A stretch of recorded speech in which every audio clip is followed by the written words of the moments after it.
السلام علیکم، میرا نام ہے عرفہ اور آپ دیکھ رہے ہیں عرفہ ڈیجیٹل چینل۔ کیا انسان اپنی خواہشات کے ہاتھوں اس قدر مجبور ہے کہ وہ کچھ بھی کر سکتا ہے؟ بے مقصد خواہشات نے دنیا کو کس قدر تبدیل کر دیا ہے۔ عدم توازن اور مستقبل کے خوف سے نکلنے کے لیے دین اسلام کی تعلیمات کیا کہتی ہیں؟ ٹیکنالوجی کا اس میں کیا کردار ہے؟ جب انسان ضرورت اور خواہش میں فرق کرنا یا سمجھنا بھول جائے تو وہ عدم توازن کا شکار ہو جاتا ہے اور اپنی خواہشات کی حدود ہی نہیں مقرر کر پاتا اور معاشرے میں بگاڑ کا یعنی امبیلنس کا سبب بن جاتا ہے۔ خواہش کی تکمیل پر جب کوئی آسائش ایک انسان کے پاس آتی ہے تو دوسرے انسان میں وہ چیز حاصل کرنے کی، وہ آسائش حاصل کرنے کی طلب بڑھ جاتی ہے اور پھر یہ سلسلہ رکتا نہیں ہے۔ پورا معاشرہ پھر پورا ملک اس راہ پر چل پڑتا ہے جس کا نتیجہ نکلتا ہے کہ غربت بڑھ جاتی ہے۔ مگر کیسے؟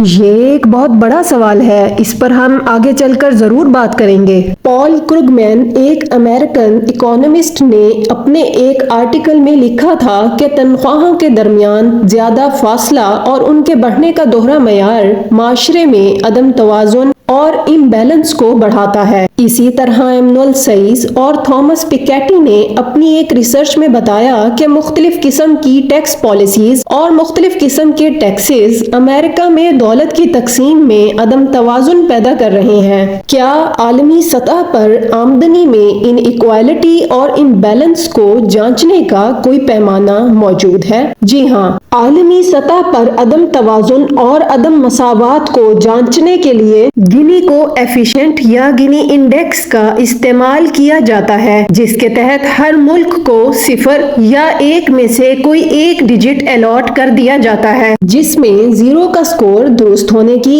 یعنی ہر ایک شخص کی آمدنی یکساں ہونے کی نشاندہی کرتا ہے، اور 1 کا ڈیجٹ عدم مساوات کو ظاہر کرتا ہے جس میں تمام آمدنی کا ایک ہی شخص مالک ہوتا ہے۔ اس سے ہم پر ایک بات تو بالکل واضح ہو جاتی ہے کہ دولت کا ایک ہی طبقے کے پاس زیادہ ہونا معاشرے کو غربت اور عدم استحکام کی طرف لے جاتا ہے۔ اب ہم اس سوال کا جواب تلاش کرتے ہیں جہاں غیر ضروری بے مقصد خواہشوں کی تکمیل سے غربت بڑھ جاتی ہے۔ جب لگزیریس یا پرتعیش چیزوں کی ڈیمانڈ بڑھ جائے تو ملکی سطح پر اس کی امپورٹ شروع کر دی جاتی ہے اور ملک بتدریج غریب ہونا شروع ہو جاتا ہے، قرضوں کا سلسلہ شروع ہو جاتا ہے۔ اس سب میں حکومت الگ غریب ہو رہی ہوتی ہے اور عوام الگ ٹیکس انٹرسٹ کے بوجھ تلے دب جاتی ہے۔ نتیجتاً عوام بھی غربت، وسائل کی کمی اور احساس کمتری کا شکار ہو جاتی ہے۔ ہمارے ہاں ایک متوسط طبقے کا انسان اپنی آمدنی سے کہیں زیادہ خرچ کرتا ہے۔ لون پہ گھر خریدنا، لیز پہ گاڑی حاصل کرنا اور پھر اسے سود سمیت اپنا قرض چکانا پڑتا ہے۔ اپنے بچوں کی پرتعیش طریقے سے شادی کرنے کے لیے وہ اپنی زندگی بھر کی جمع پونجی، مال و دولت کو ضائع کر دیتا ہے، اور یہ سب کچھ وہ معاشرے میں دکھاوے کے رواج کو قائم رکھتے ہوئے اپنا حصہ ڈال رہا ہوتا ہے۔ جب ایک شخص اپنی اس طرح کی خواہشوں پر جو کہ ضرورت نہیں ہوتی ان پر پیسہ ضائع کر رہا ہوتا ہے تو دراصل وہ معاشرے کو احساس کمتری اور عدم توازن کا شکار کر رہا ہوتا ہے، اور پھر معاشرے کے باقی تمام لوگ بھی اس ریٹ ریس کا حصہ بن جاتے ہیں۔ اب آپ ذرا غور کریں تو آپ کو معلوم ہوگا کہ یہ صرف ایک ملک یا معاشرے کی صورتحال نہیں ہے بلکہ پوری دنیا اس کا شکار ہے۔ دنیا میں موجود بلینرز اور ملینرز ریسورسز کا یعنی وسائل کا بے تحاشا استعمال کر کے پوری دنیا میں وسائل کی کمی کا باعث بن رہے ہیں اور پوری دنیا کو انیکوالٹی اور امبیلنس جیسی صورتحال کی طرف دھکیل رہے ہیں۔ مہنگے ترین کنسٹرکشن پروجیکٹس، پرتعیش گاڑیوں کی مینوفیکچرنگ، تمام مہنگے ترین برانڈز کا بننا، ٹیکنالوجی میں روبوٹس کا بنانا جو انسانوں کی جگہ کام کر رہے ہیں، اس کا مقصد ہرگز بھی عام انسان کی ضروریات کو پورا کرنا نہیں ہے۔ دنیا میں موجود بے شمار لوگ ان تمام چیزوں کو حاصل کرنے کی خواہش کو پورا تو کر لیتے ہیں مگر وہ یہ نہیں جانتے کہ یہی خواہشیں ان کی ضرورت اور پھر عادت بن جاتی ہیں۔ بلینئر کمپنیز کی پروڈکٹس کا عام لوگوں کے استعمال سے کوئی تعلق نہیں ہوتا، اور اگر کوئی چیز حقیقت میں استعمال کی ہو بھی تو ان کی قیمتیں جان بوجھ کر لوگوں کی دسترس سے باہر ہوں گی۔ پرتعیش خواہشیں انسان کی کمزوری ہوتی ہیں، اور اسی چیز کا فائدہ اٹھا کر لگزریس پروڈکٹس کو سیل کیا جاتا ہے اشتہارات اور سوشل میڈیا کی مدد سے۔ بالآخر لوگ اس ٹریپ کا حصہ بن جاتے ہیں۔ ہمارے معاشرے میں کچھ لوگ ایسے بھی ہوتے ہیں جو ان کمپنیز کو مشہور اور مزید امیر کرنے میں ان کی مدد کرتے ہیں، اور یہ تمام لوگ اپنی زندگی میں استعمال ہونے والی ہر چیز انہی کمپنیز سے خریدتے ہیں، صرف اپنی خواہش کے تحت، جو کہ عادت بن چکی ہوتی ہے۔ کئی دہائیوں سے دنیا کا نظام انہی بلینئرز کی وجہ سے دھاندلی کا شکار ہے۔ لیبر قوانین، سی ای او کا معاوضہ، عوامی اثاثوں کی نجکاری اور بہت کچھ اس امیر طبقے کو مزید امیر بنانے کی طرف متوجہ ہے۔ ان تمام عوامل کی وجہ سے متوسط طبقے کے افراد کے لیے بہت کم مدد اور تحفظ باقی رہ جاتا ہے، جس کی وجہ سے معاشرے میں موجود تمام طبقات عدم توازن اور عدم استحکام کا شکار ہو جاتے ہیں۔ ان بلینئرز کمپنیز کی پروڈکٹس کو خریدنے والے کرپشن، فراڈ اور رابریز جیسے غلط طریقوں کا استعمال کر کے باقی لوگوں کا استحصال کرتے ہیں اور انہیں غربت، عدم استحکام اور احساس کمتری کا شکار کر دیتے ہیں۔ یہ ایک اصول اور قاعدہ ہے کہ جب ایک جگہ کسی چیز کی زیادتی ہوگی تو دوسری جگہ اس کی کمی واقع ہو جائے گی۔ دراصل یہ ایک چین ہے جو ایک جگہ ریسورسز میں کمی پیدا کر کے دوسری جگہ ان کی زیادتی کو بڑھا رہی ہے۔ دوسرے معنی میں وہ اپنے پیسے کو ڈبل ٹرپل کر رہی ہے۔ وسائل میں بڑھتی ہوئی کمی آج کے لوگوں کے لیے ہی نہیں بلکہ مستقبل میں آنے والے لوگوں کے لیے بھی پریشان کن بات ہے، کیونکہ وسائل کی کمی مستقبل میں مزید بڑھ جائے گی۔ دنیا میں موجود وہ لوگ جو اربوں ڈالرز کی ملکیت رکھتے ہیں، ریسورسز کو ٹریپ کر کے پوری دنیا میں ان کی کمی کر رہے ہیں۔ بلینئرز کا یہی مخصوص طبقہ پوری دنیا کو اپنی طرف مائل کر کے دراصل اپنی خواہشات کو پورا کر رہا ہے۔ طبقاتی تقسیم کے مطابق ہر طبقے کے افراد انہی لگزریس پروڈکٹس کو حاصل کرنا اپنی خواہش سمجھ لیتے ہیں، جبکہ یہ تمام افراد کسی اور کی خواہش کے زیر اثر ایک خاص ٹریپ کا حصہ بن چکے ہوتے ہیں، جس کے نتیجے میں ان بلینئرز کا طبقہ اپنے بزنس کو ایک کامیاب بزنس بنا لیتا ہے۔ اس وقت دنیا میں موجود تمام ریاستوں کو وسائل کی کمی، معاشرتی تقسیم اور کرپشن کا سامنا کرنا پڑ رہا ہے، جس کی وجہ سے پوری دنیا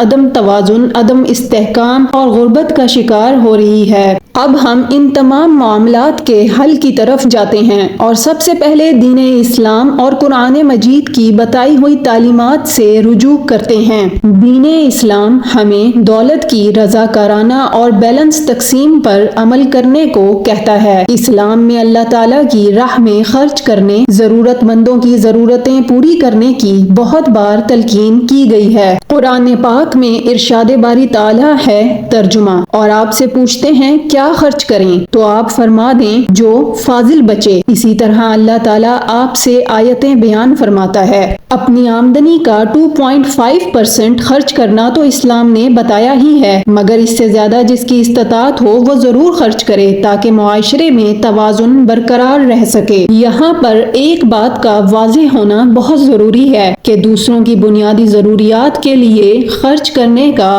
ہرگز یہ مطلب نہیں ہے کہ ہم پیسوں کو ضرورت کے وقت کے لیے جمع نہ کریں یا اپنے طرز زندگی کو بہتر بنانے کے لیے کوشش اور محنت نہ کریں، جس میں نیک نیتی کا شامل ہونا بہت ضروری ہے۔ دولت دراصل انسان کی آزمائش کے طور پر عطا کی گئی ہے اور جس کے لیے بالآخر ہمیں اللہ تعالیٰ کی عدالت میں جواب دہ ہونا ہے۔ اس سلسلے میں قرآن کریم میں ارشاد باری تعالیٰ ہے، ترجمہ، اور وہی ہے جس نے زمین میں تمہیں نائب مقرر کیا اور تم میں ایک کو دوسرے پر کئی درجے بلندی عطا فرمائی تاکہ وہ تمہیں اس چیز میں آزمائے جو اس نے تمہیں عطا فرمائی ہے۔ بے شک تمہارے رب کو عذاب کرتے دیر نہیں لگتی، اور بے شک وہ ضرور بخشنے والا مہربان ہے۔ کسی بھی شخص کا صرف دولت مند ہونا ہرگز اس کے رتبے سے منسلک نہیں ہے، بلکہ بڑائی اور معاشرے میں اپنی ایک پہچان کا ہونا تو دوسروں کے ساتھ نیکی کرنے سے، تقوی اختیار کرنے سے اور معاشرے کی بہتری کے لیے اپنے پاس موجود زائد مال و دولت کو خرچ کرنے سے منسلک ہے۔ قرآن کریم میں ارشاد باری تعالیٰ ہے،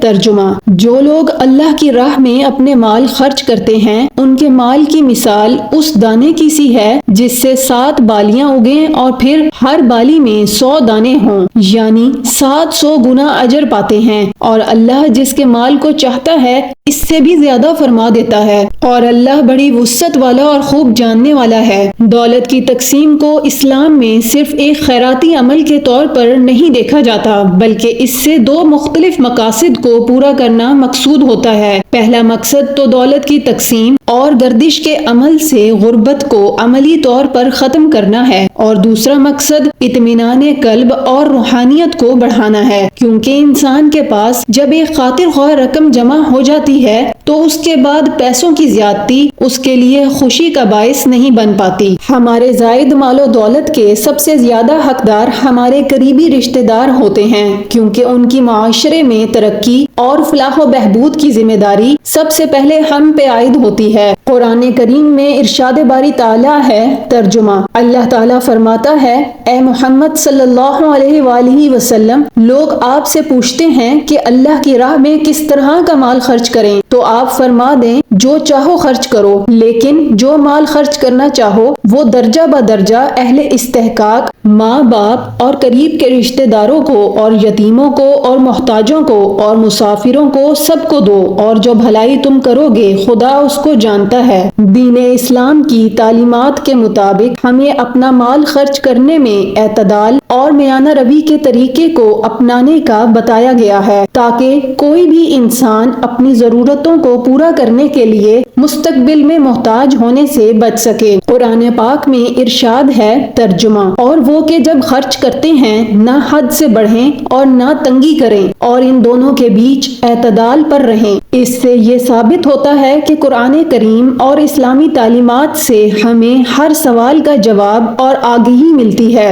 اسی طرح اگر ہم قرآن کریم کی روشنی میں ٹیکنالوجی کا استعمال کر کے معاشرے کی بہتری میں اپنا کردار نبھائیں تو معاشرہ عدم توازن، عدم استحکام اور غربت سے نکل سکتا ہے۔ ٹیکنالوجی بذات خود غربت کو کم کرنے یا دولت کی صحیح تقسیم پر کام نہیں کرتی، یہ کام کرنے والے پر، اس سے مدد حاصل کرنے والے پر انحصار کرتی ہے کہ اس سے کیا کام یا کیا مدد لی جا رہی ہے۔ ٹیکنالوجی کو استعمال کر کے اگر کسی کو نقصان پہنچایا جا رہا ہو، گمراہ کیا جا رہا ہو، کسی کی کھوج لگائی جا رہی ہو، تو اس کی قرآن پاک ممانعت کرتا ہے۔ ٹیکنالوجی کو تخلیق کرنے والوں اور اس کا صحیح استعمال کرنے والوں پر یہ ذمہ داری عائد ہوتی ہے کہ وہ دولت کی صحیح تقسیم اور توازن کو برقرار رکھنے کی اہمیت اور ضرورت کو اجاگر کریں۔ اگر ٹیکنالوجی کو اصول و ضوابط کے تحت استعمال کیا جائے اور مختلف شعبوں میں اس سے مدد حاصل کی جائے تو یہ انسانیت کے لیے ایک فائدہ بخش ضرورت ہے۔ ٹیکنالوجی کا مثبت استعمال اس وقت دنیا میں سماجی ترقی، بین المذاہب ہم آہنگی اور متوازی معاشرے کو قائم کرنے کا کام کر رہا ہے۔ اسی بات کا ایک اور پہلو بھی موجود ہے کہ ٹیکنالوجی کسی کو غلط کام کرنے سے نہیں روکتی، اور اس کو تخلیق کرنے والے اسے اتنا طاقتور بنا دیتے ہیں کہ وہ باقی دنیا میں انسانوں کے لیے نقصان کا باعث بن جاتی ہے۔ جدید ٹیکنالوجی سے بنے طاقتور ہتھیار جو مختلف ممالک عراق، شام، Afghanistan, Libya, Somalia, Sudan, Ukraine, Azerbaijan, Syria, فلسطین، مقبوضہ کشمیر اور برما میں تباہی پھیلانے کے بعد وہاں پر موجود تمام ذریعہ معاش اور بین الاقوامی تجارت کو بری طرح نقصان پہنچانے کا باعث بنے ہیں۔ ٹیکنالوجی کے غلط استعمال سے